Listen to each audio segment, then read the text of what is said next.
My name is Erik-Jan van Aastrecht. I'm from the Netherlands, HOLA FUJIAN, and I've been to China already for 20 years now.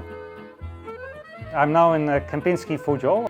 I'm in charge of the overall hotel, meaning to ensure all the guests have a safe and comfortable sleep. If I don't drink coffee in the morning, I always get headaches, so I need one.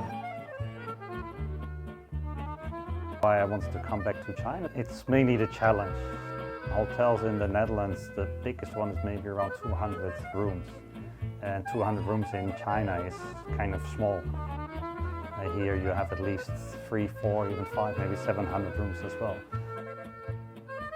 That interested me more, to have a bigger hotels to work in, because I'm usually easy to get bored a little bit.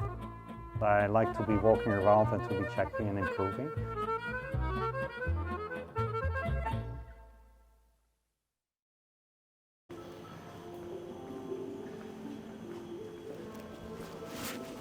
I see something wrong. Usually I make a picture and I send it to the people because it looks very strange to put it here. So when the guests come from the elevator, they can see. That's what I always try to do as well when I walk around. I'm very detailed. My team feels a little bit challenged. As they say, the general manager. Then I have engineering to be in charge of as well, to make sure every guest has hot water and a good functioning room. Then food and beverage is important as well. I check the hygiene. Another big part as well is sales and marketing team. Another part, human resources. I have my morning meeting. There all the department heads.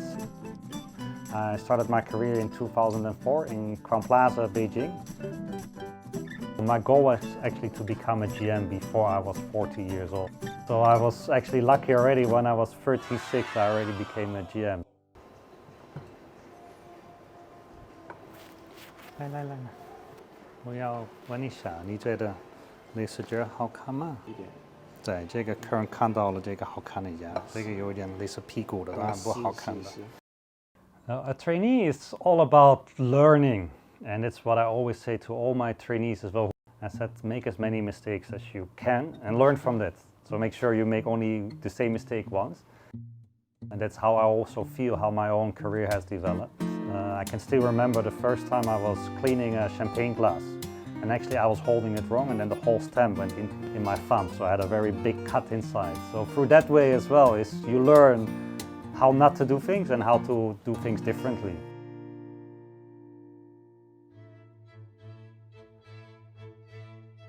So this is the presidential suite. This is the biggest room we have actually in the hotel.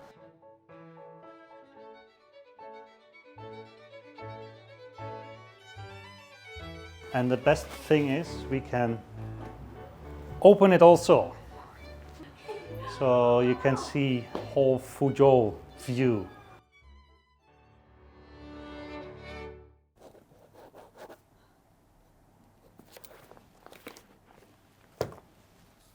So this time is a little bit less. Sometimes I can have documents like this, and I really hate that.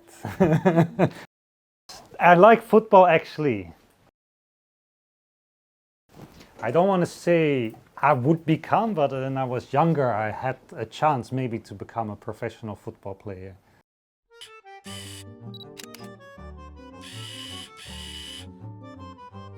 When they asked me to join kind of still the youth team, I still decided to continue my study, which is more stable. If I would have chosen that path, I most probably would have stayed maybe in Netherlands. First time I came to China, I kind of fell in love with China. So I first was in Beijing. That was in 2004, actually, when they already were appointed for the Olympic Games in 2008.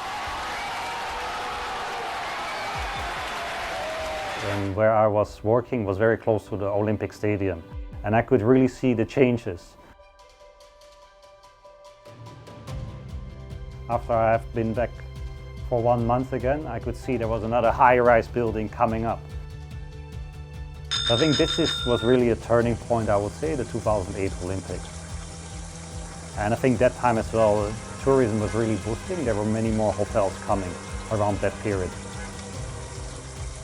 Before, the hotels were more luxurious or maybe a bit more expensive. If you look at it, before we had a lot of foreigners, and now you can really see the shift that it's much more Chinese and local can afford staying in 5-star or luxury hotels.